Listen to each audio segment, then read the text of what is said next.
به نام خداوندی بخشنده مهربان.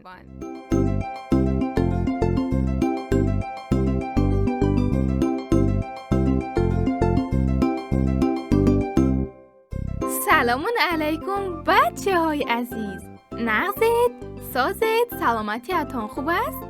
امیدوارم حالتان مثل همیشه خوب باشد و همیشه شاد و خندان باشید.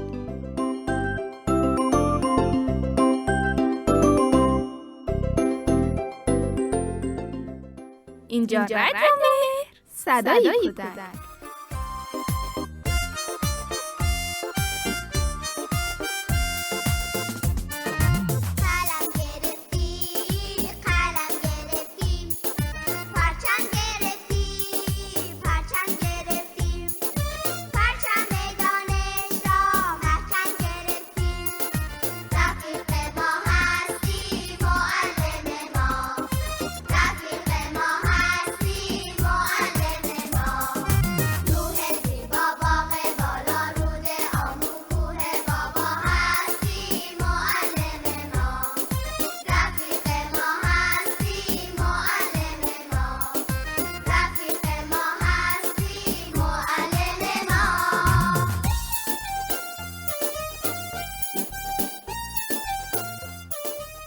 من شهنازه هستم. امروز برایتان یک قصه زیبا و آموزنده دیگری آوردم. داستان امروزه ما نام دارد زرافه کنجکاو.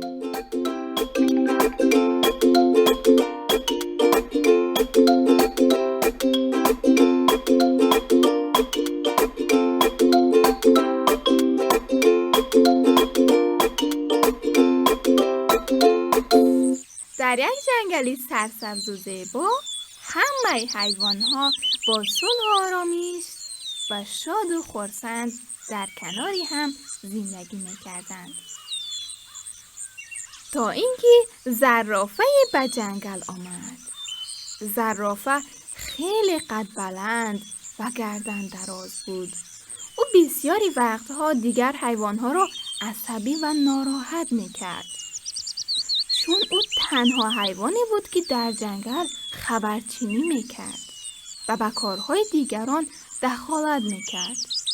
از همه بدتر این بود که زرافه به خاطر قدی بلند و گردنی خمیدش از تیره‌زه و خانه‌های حیوانهای دیگر نگاه میکرد و به حرفهایشان گوش میداد.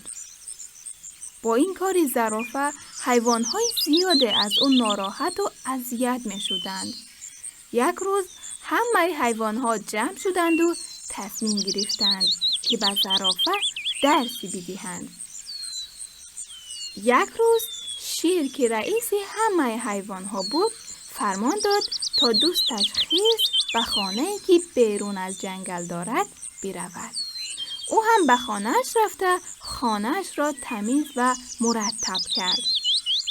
زرافه که خیلی کنجکاو بود نتوانست جلوی خودش را بگیرد و می‌خواست بداند که در خانه خرس چی خبر است. یک شب آهسته روی نوک پنجه‌هایش راه رفت و خودش را به نزد خانه خرس رساند. از تیره‌زه اتاق خواب داخل خانه را نگاه کرد. تیره‌زه باز بود و زرافه سرش را به داخل خانه درآورد. خرس از اتاق بیرون برآمد و وارد دیگر اتاق شد. زرافه گردن درازش را بیشتر به داخل خانه کرد تا ببیند خرس کجا می رود. داخل خانه تاریک بود و زرافه نمی توانست همه جا را خوب ببیند.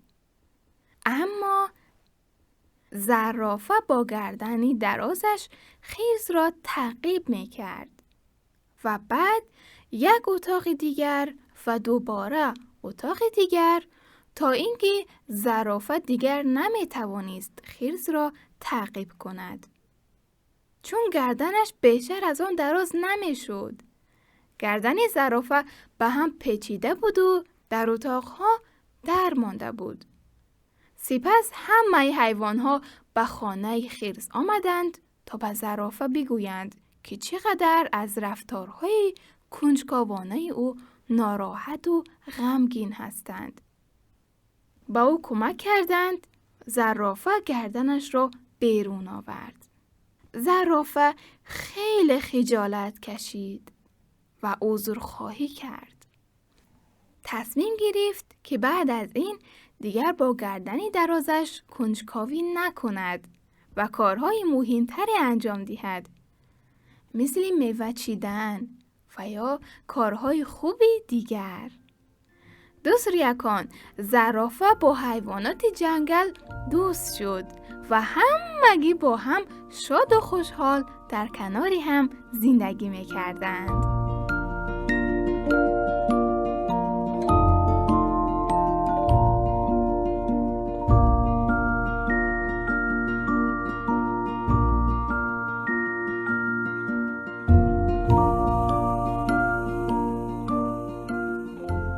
بله بچه های نازنین، این بود قصه امروزی ما.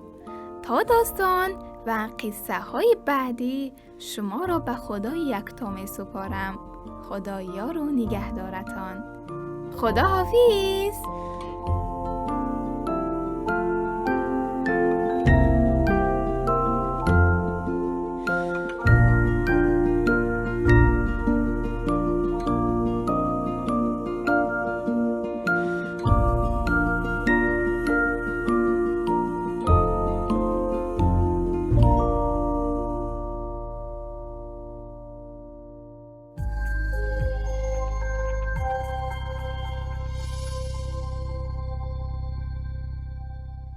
برای دریافت پادکست هایی بیشتر و برنامه های متنوعی رادیو مهر، ارمغان امید و آینده می توانید با واتساپ ما با شماره +90 531 623 0676 پیام دهید و با ما در ارتباط باشید. اینچنین در کانال یوتیوب و فیسبوک رادیو مهر آبونه شده و ما را همراهی کنید. www.radiomehr.org